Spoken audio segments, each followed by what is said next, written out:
In the heart of Mombasa's old town, there's a narrow alley that few people take the time to notice. Tucked between two old buildings, it seems like just another forgotten corner of the city.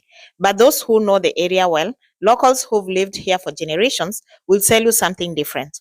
It's not just an alley, it's a place where strange things happen, things that can't be easily explained. I met Amina, a local shopkeeper who had grown up in Old Town, and one evening, over tea, she shared a story that will chill anyone who's ever walked through those streets. She told me about a woman who used to live in one of the old houses at the end of that alley. Her name was Zainab, and she was married to a man who worked as a sailor. Zainab's life was filled with the rhythms of the sea. Her husband would be gone for months at a time, and when he was home, they would share brief moments of happiness. But one day, Zainab's husband didn't return. Days turned into weeks, and weeks into months.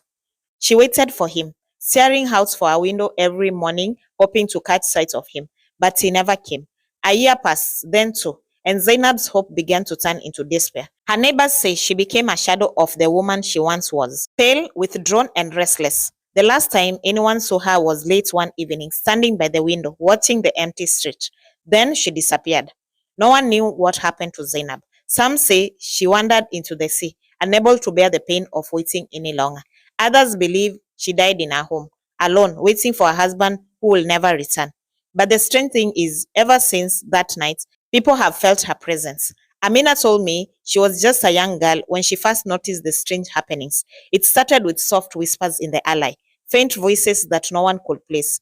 Sometimes it was a woman crying, other times a low hum, as if someone was singing a lullaby. But it didn't always happen at night. Some mornings, the sound would come in broad daylight, when the alley was otherwise quiet. There are reports from others who've lived near the alley. Some say they've seen a figure in the window, Zainab perhaps, still waiting.